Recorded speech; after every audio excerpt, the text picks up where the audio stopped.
ओम श्री साई नाथाय नमः। श्री साई सच्चरित्र अध्याय 12। इस अध्याय में काका महाजनी, धुमाल वकील, श्रीमती निमोणकर, नासिक के मूले शास्त्री और एक डॉक्टर के द्वारा बाबा की लीलाओं का अनुभव आदि विषय सम्मिलित हैं। इस अध्याय में बाबा किस प्रकार भक्तों से भेंट करते और कैसा बर्ताव करते थे, इसका वर्णन किया गया है। संतों का कार्य। हम देख चुके हैं कि ईश्वरीय अवतार का ध्येय साधुजनों का परित्राण और दुष्टों का संहार करना है, परंतु संतों का कार्य तो सर्वथा भिन्न ही है। संतों के लिए साधु और दुष्ट प्राय एक समान ही हैं। यथार्थ में उन्हें दुष्कर्म करने वालों की प्रथम चिंता होती है और वह उन्हें उचित पद पर लगा देते हैं। वे भवसागर के कष्टों को सोखने के लिए अगस्त्य के सदृश हैं और अज्ञान तथा अंधकार का नाश करने के लिए सूर्य के समान हैं। संतों के हृदय में भगवान वासुदेव निवास करते हैं, वे उनसे पृथक नहीं हैं। श्री साईं भी उसी कोटि में हैं, जो कि भक्तों के कल्याण के निमित्त ही अवतीर्ण हुए थे। वे ज्ञान ज्योति स्वरूप थे और उनकी दिव्य प्रभा अपूर्व थी। उन्हें समस्त प्राणियों से समान प्रेम था। वे निष्काम तथा नित्य मुक्त थे। उनकी दृष्टि में शत्रु, मित्र, राजा और भिक्षुक सब एक समान थे। पाठकों, अब कृपया उनका यश श्रवण करें। भक्तों के लिए उन्होंने अपना दिव्य गुण समूह पूर्णतः प्रयोग किया और सदैव उनकी सहायता के लिए तत्पर रहे। उनकी इच्छा के बिना कोई भक्त उनके पास पहुंच ही नहीं सकता था। यदि उनके शुभ कर्म उदित नहीं हुए हैं तो उन्हें बाबा की स्मृति भी कभी नहीं आई और ना ही उनकी लीलाएं उनके कानों तक पहुंच सकी। तब फिर बाबा के दर्शनों का विचार भी उन्हें कैसे आ सकता था। अनेक व्यक्तियों को श्री साईं बाबा के दर्शन की इच्छा होते हुए भी उन्हें बाबा के महासमाधि लेने तक कोई योग प्राप्त न हो सका। अतः ऐसे व्यक्ति जो दर्शनालाभ से वंचित रहे हैं, यदि वे श्रद्धा पूर्वक साईं लीलाओं का श्रवण करेंगे तो उनकी साईं दर्शन की इच्छा बहुत कुछ सीमा तक तृप्त हो जाएगी। भाग्यवश यदि किसी को किसी प्रकार बाबा के दर्शन हो भी गए तो वह वहां अधिक ठहर न सका। इच्छा होते हुए भी केवल बाबा की आज्ञा तक ही वहां रुकना संभव था और आज्ञा होते ही स्थान छोड़ देना आवश्यक हो जाता था। अतः यह सब उनकी शुभ इच्छा पर ही अवलंबित था। काका महाजनी। एक समय काका महाजनी बंबई से शिरडी पहुंचे। उनका विचार एक सप्ताह ठहरने और गोकुल अष्टमी उत्सव में सम्मिलित होने का था। दर्शन करने के बाद बाबा ने उनसे पूछा, तुम कब वापस जाओगे? उन्हें बाबा के इस प्रश्न पर आश्चर्य सा हुआ। उत्तर देना तो आवश्यक ही था, इसलिए उन्होंने कहा, जब बाबा आज्ञा दें। बाबा ने अगले दिन जाने को कहा। बाबा के शब्द कानून थे जिनका पालन करना नितांत आवश्यक था। काका महाजनी ने तुरंत ही प्रस्थान किया। जब वे बंबई में अपने ऑफिस में पहुंचे तो उन्होंने अपने सेठ को अति उत्सुकता पूर्वक प्रतीक्षा करते पाया। मुनीम के अचानक ही अस्वस्थ हो जाने के कारण काका की उपस्थिति अनिवार्य हो गई थी। सेठ ने शिरडी को जो पत्र काका के लिए भेजा था वह बंबई के पते पर उनको वापस लौटा दिया गया। भाऊ साहेब धुमाल।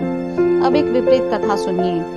एक बार भाऊ साहब धुमाल एक मुकदमे के संबंध में निफाड़ के न्यायालय को जा रहे थे। मार्ग में वे शिरडी उतरे। उन्होंने बाबा के दर्शन किए और तत्काल ही निफाड़ को प्रस्थान करने लगे, परंतु बाबा की स्वीकृति प्राप्त न हुई। उन्होंने उन्हें शिरडी में एक सप्ताह और रोक लिया। इसी बीच में निफाड़ के न्यायाधीश उदर पीड़ा से ग्रस्त हो गए। इस कारण उनका मुकदमा किसी अगले दिन के लिए बढ़ाया गया। एक सप्ताह बाद भाऊ साहब को लौटने की अनुमति मिली। इस मामले की सुनवाई कई महीनों तक और 4 न्यायाधीशों के पास हुई। फलस्वरूप धुमाल ने मुकदमे में सफलता प्राप्त की और उनका मुवक्किल मामले में बरी हो गया। श्रीमती निमोणकर। श्री नाना साहेब निमोणकर, जो निमोण के निवासी और अवैतनिक न्यायाधीश थे, शिरडी में अपनी पत्नी के साथ ठहरे हुए थे। निमोणकर तथा उनकी पत्नी बहुत सा समय बाबा की सेवा उनकी संगति में व्यतीत किया करते थे। एक बार ऐसा प्रसंग आया कि उनका पुत्र बेलापुर में रोग से पीड़ित हो गया। तब उसकी माता ने वहां जाकर अपने पुत्र और अन्य संबंधियों से मिलने तथा कुछ दिन वहीं व्यतीत करने का निश्चय किया। परंतु श्री नाना साहेब ने दूसरे ही दिन उन्हें लौट आने को कहा। वे असमंजस में पड़ गए कि अब क्या करना चाहिए, परंतु बाबा ने सहायता की। शिरडी से प्रस्थान करने के पूर्व वे बाबा के पास गईं। बाबा साठेवाड़ा के समीप नाना साहेब और अन्य लोगों के साथ खड़े हुए थे। उन्होंने जाकर चरण वंदना की और प्रस्थान करने की अनुमति मांगी। बाबा ने उनसे कहा, शीघ्र जाओ, घबराओ नहीं, शांत चित्त से बेलापुर में 4 दिन सुख पूर्वक रहकर सब संबंधियों से मिलो और तब शिरडी आ जाना। बाबा के शब्द कितने सामयिक थे। श्री निमोड़कर की आज्ञा बाबा द्वारा रद्द हो गई। नासिक के मूले शास्त्री ज्योतिषी। नासिक के कर्मनिष्ठ अग्निहोत्र ब्राह्मण थे, जिनका नाम मूले शास्त्री था। इन्होंने 6 शास्त्रों का अध्ययन किया था और ज्योतिष तथा सामुद्रिक शास्त्र में भी पारंगत थे। वे एक बार नागपुर के प्रसिद्ध करोड़पति श्री बापू साहेब बूटी से भेंट करने के बाद अन्य सज्जनों के साथ बाबा के दर्शन करने मस्जिद में गए। बाबा ने फल बेचने वाले से अनेक प्रकार के फल और अन्य पदार्थ खरीदे और मस्जिद में उपस्थित लोगों में उनको वितरित कर दिया। बाबा आम को इतनी चतुराई से चारों ओर से दबा देते थे कि चूसते ही संपूर्ण रस मुंह में आ जाता तथा गुठली और छिलका तुरंत फेंक दिया जा सकता था। बाबा ने केले छीलकर भक्तों में बांट दिए और उनके छिलके अपने लिए रख लिए।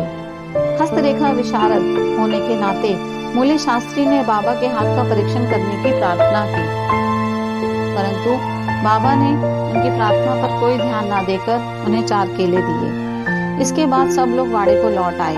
अब मूले शास्त्री ने स्नान किया और पवित्र वस्त्र धारण कर अग्निहोत्र आदि में जुट गए। बाबा भी अपने नियमानुसार लैंडी को रवाना हो गए। जाते जाते उन्होंने कहा कि कुछ गेरू लाना, आज भगवा वस्त्र रंगेंगे। बाबा के शब्दों का अभिप्राय किसी की समझ में न आया। कुछ समय के बाद बाबा लौटे। अब मध्याह्न बेला की आरती की तैयारियां प्रारंभ हो गई थी। बापू साहेब जोग ने मूले से आरती में साथ करने के लिए पूछा। उन्होंने उत्तर दिया कि वे संध्या समय बाबा के दर्शनों को जाएंगे। तब जोग अकेले ही चले गए। बाबा के आसन ग्रहण करते ही भक्त लोगों ने उनकी पूजा की। अब आरती प्रारंभ हो गई। बाबा ने कहा, उस नए ब्राह्मण से कुछ दक्षिणा लाओ। बूटी स्वयं दक्षिणा लेने को गए और उन्होंने बाबा का संदेश मूले शास्त्री को सुनाया। वे बुरी तरह घबरा गए। वे सोचने लगे कि मैं तो एक अग्निहोत्री ब्राह्मण हूँ, फिर मुझे दक्षिणा देना क्या उचित है। माना कि बाबा महान संत हैं, परंतु मैं तो उनका शिष्य नहीं हूँ। फिर भी उन्होंने सोचा कि जब बाबा सरीखे महान संत दक्षिणा मांग रहे हैं और बूटी सरीखे 1 करोड़पति लेने को आए हैं, तो वे अवहेलना कैसे कर सकते हैं। इसलिए वे अपने कृत्य को अधूरा ही छोड़कर तुरंत बूटी के साथ मस्जिद को गए।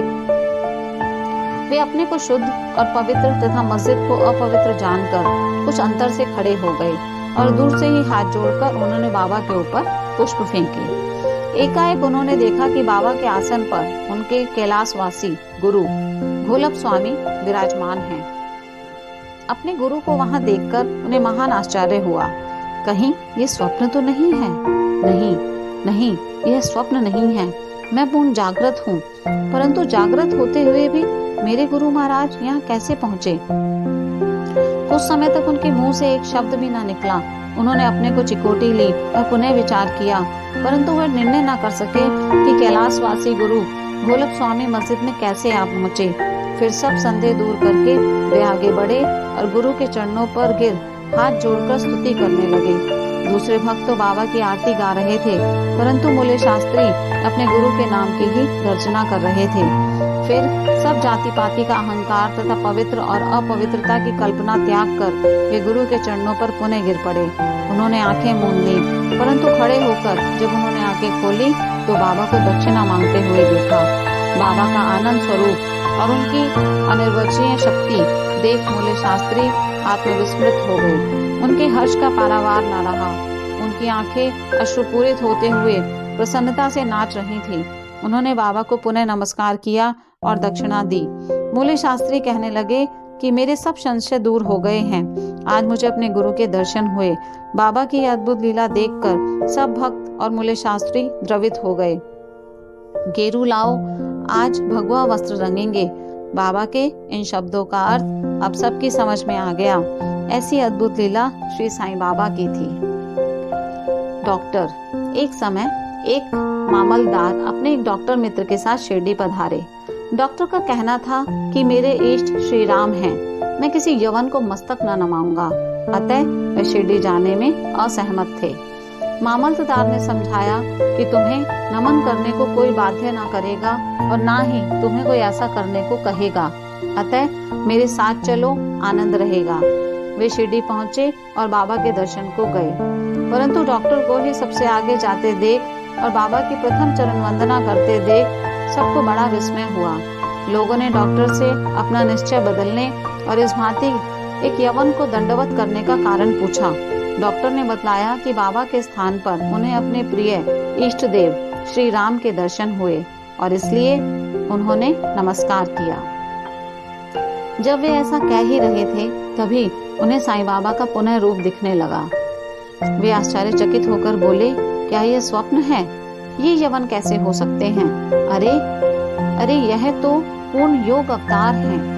दूसरे दिन से उन्होंने उपवास करना प्रारंभ कर दिया। उन्होंने प्रतिज्ञा की कि जब तक बाबा स्वयं बुलाकर आशीर्वाद नहीं देंगे तब तक मस्जिद में कदापि ना जाऊंगा। इस प्रकार 3 दिन व्यतीत हो गए। चौथे दिन उनका एक इष्ट मित्र खानदेश से शिरडी आया। वे दोनों मस्जिद में बाबा के दर्शन करने गए। नमस्कार होने के बाद बाबा ने डॉक्टर से पूछा, आपको बुलाने का कष्ट किसने किया? आप यहाँ कैसे पधारे? यह प्रश्न सुनकर डॉक्टर द्रवित हो गए और उसी रात्रि को बाबा ने उन पर कृपा की। डॉक्टर को निद्रा में ही परमानंद का अनुभव हुआ। वे अपने शहर लौट आए तो भी उन्हें 15 दिनों तक वैसा ही अनुभव होता रहा। इस प्रकार उनकी साईं भक्ति कई गुना बढ़ गई। उपयुक्त कथाओं की शिक्षा विशेषतः मूल्य शास्त्री की यही है कि हमें अपने गुरु में दृढ़ विश्वास होना चाहिए। अगले अध्याय में बाबा की अन्य लीलाओं का वर्णन होगा। ओम श्री साईं नाथाय नमः।